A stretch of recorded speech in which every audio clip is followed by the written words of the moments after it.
उत्तर पश्चिम railway के जोधपुर मंडल ने संपूर्ण रेल विद्युतीकरण का लक्ष्य हासिल कर लिया है। इसके साथ ही मंडल के लगभग सभी रेल मार्गों पर इलेक्ट्रिक इंजन से ट्रेनों का संचालन भी प्रारंभ हो चुका है।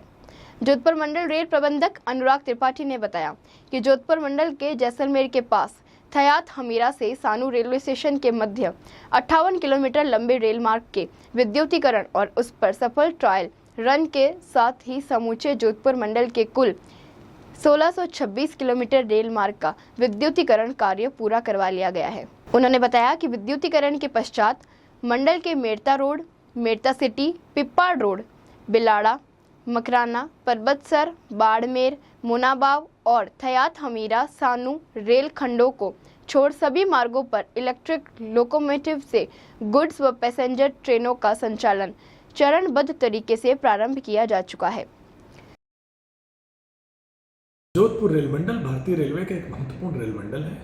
यह 1626 रूट किलोमीटर में फैला हुआ है। वर्तमान में पूरा जोधपुर मंडल विद्युतीकृत हो चुका है। यह कार्य 2022 में प्रारंभ हुआ और अब संपूर्ण हो चुका है। जोधपुर मंडल में अगर हम देखें तो विभिन्न दिशाओं में हमारी ट्रेन जाती हैं। जोधपुर से जयपुर, जोधपुर से बाड़मेर, जोधपुर से बीकानेर, जोधपुर से भिरड़ी, जोधपुर से मारवाड़, इवन डेगाना सेक्शन, संपूर्ण सेक्शन इलेक्ट्रीफाइड हो चुका है।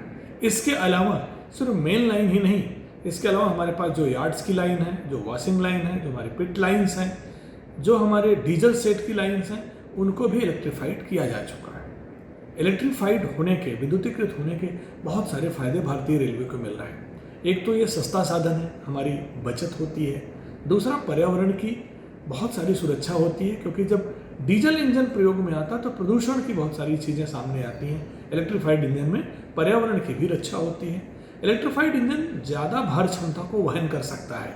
लोड बियरिंग कैपेसिटी इसकी ज़्यादा होती है। ये भी फायदे हमारे पास हैं। कार्बन एमिशन कम होता है। इस हिसाब से देखें तो इलेक्ट्रीफाइड रूट के अपने बहुत सारे फायदे हैं, जो आर्थिक प्रगति के साथ साथ हमको प्रदान करते हैं। मैं जोधपुर की जनता को बताते हुए ये कहना चाहूँगा कि ये कार्य हम लोगों ने बहुत कम समय में पूरा किया है। वर्तमान में 50% से ज़्यादा ट्रेनें हम इलेक्ट्रिक इंजन से चलाना शुरू भी कर चुके हैं और कुछ ही समय में डीजल इंजन की जगह इलेक्ट्रिक इंजन 100% प्रारंभ हो जाएंगे। मैं आप सबको इसके लिए शुभकामना देता हूँ, विशेषकर जोधपुर मंडल को, भारतीय रेलवे को, जिन्होंने न सिर्फ अपनी क्षमता को बढ़ाने के लिए वरन पर्यावरण की दिशा में एक महत्वपूर्ण कदम लेते हुए ये कार्य